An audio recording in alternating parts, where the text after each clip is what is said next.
Afternoon everybody. I thought I haven't made a video for some time on the layout. Sadly I've been very busy and I've got a number of things to do. Anyway, the reason for this video today is, if you remember, probably nearly a year ago, the Sheffield Park station buildings by Bachmann in their Scenecraft range were launched. But sadly there was one bit missing, and it's been taken a fair old while to be complete and finished. But finally, the Sheffield Park Footbridge has arrived. As I mentioned, it's been a while, it's been delayed, been put back ever since April. But finally it has arrived, and that's a good thing and a bad thing, because it's taken all the money out of my bank account. Anyway, this model I managed to purchase from I think it's Model Railways Direct, a very good price at I think it was around about £39. Many other places are quite a bit more than that. Some are in the £49 ranges, some are in the middle. It's worth shopping around. You can save quite a bit of money. Anyway, as you can see, it has arrived, and I have to say it's very nicely made. It's very light and probably very fragile, as you'd imagine. You can see there the lamp on top. Obviously none of these lamps are lit up or have any electricity going to them, but you never know, you might be able to do it yourself. The bridge itself looks like it's been built up of either plastic or resin injection, and the handrails and the guards at the side of the steps there, I believe, are probably etched brass. But overall they've made a very nice job of it. It's very light, as I've already mentioned, but then again it's very nicely detailed. It also, before anyone mentions it, there are lamps that usually go on the end of the steps at either end. These come in a sealed bag, which you can find in the polystyrene packaging which is behind. The packaging on this is slightly different to the other buildings that they've launched in the range. The box itself, which you can see over here, it's got no see-through bit on it, so you can see into the box. I guess that's probably because it's such a fragile model, so it doesn't get damaged. So they've just sealed the whole bridge in polystyrene, which comes in two parts. Which you can see, this is the back part. There is another part exactly the same. These are sellotaped together to keep it all in one piece inside. But generally I find it's a very nice addition, a very nice bridge, footbridge, and I hope to use it eventually on the new layout Sheffield Park when it finally gets going. Two boards have already been made, no track on it or anything at the moment.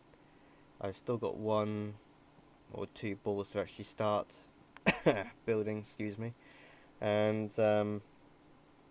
hopefully should see some movement on that maybe towards the end of the year, but we'll await and see on that one.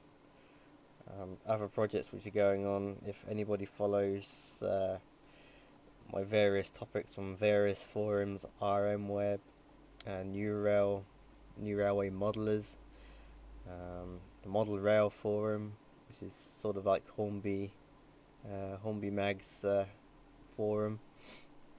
I've got quite a few threads going on various forums at the moment. I'll show you a couple of things what I'm doing. You can see here, I'm sure everyone recognises it in the background there, the observation car. For anyone moans, it's not the full livery. I've simplified it slightly due to due to the lining I can get and use. If anyone wants information on that, there is a whole entire workbench thread on the New Railway Modelers forum, which you'll find under the kit build section. You can also see here in front of it a small resin tank engine which I just started to clean up. This will be the third P-class, which will be at number 27 Primrose. You can get these kits from Dean Sidings or Dave Slater if you know him personally. He's at various exhibitions throughout the year. He was up at the Alexandra Palace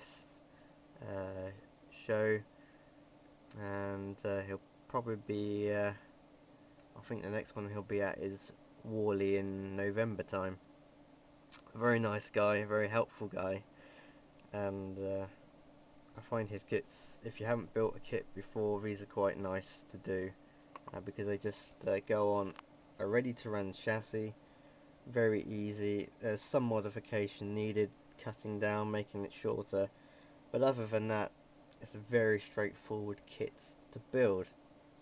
As you can see, you just get a resin chassis, body, sorry, and you get various white metal parts to add on, like the chimney, the dome, the safety valves.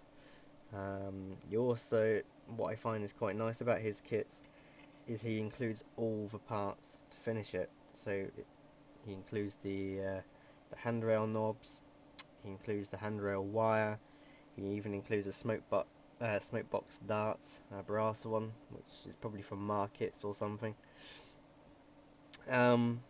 He also includes the buffers as well, white metal buffers, but I've opted for something slightly different. But generally, his kits are complete, they're easy to build, you just have to paint them, stick them together, and I find it's a good way to start kit building if you haven't done anything before. They're very easy to build, like I say, simple, not too much work to do. You do have to clean some of these resin parts up. You can see I haven't finished, but one of the windows is still got a bit of the cast left in it, but that's quite easy to remove. A bit of filing, a bit of sanding, and but I fully recommend them. They're not cheap, but they're a good basis to start on, but they're cheaper than, say, going for a Southeastern fine cast white metal kit, which will probably cost you 70-80 quid, probably a bit more after adding all the motors, gears and all sorts to it, and wheels. All you need for this kit is a Daypole or Hornby Terrier chassis, which you need to cut down, and then paint or whatever you want to do with it. I hopefully see a little bit more from that in the next couple of weeks once I finish that observation car, which has been in build for over 2 years now. Which is taking its time because of all numerous problems, but now we found a new direction to do it, and it's been going quite well. So hopefully we'll fit out the internals of it this week and slap a few updates on the website or various forum threads, and hopefully you'll be able to see it completed soon, and hopefully when the that you'll be able to see it running around. I'm just sorry for the lack of videos on the layout this year because of being very busy with work, and also I'm sure some of your UK members and subscribers know the weather has not been particularly brilliant. But anyway, hopefully we'll have some videos on there soon at the end of the year. Anyway, please leave a comment, or any questions please ask, and I'll try and get back to you as soon as possible. Thanks for watching, everybody.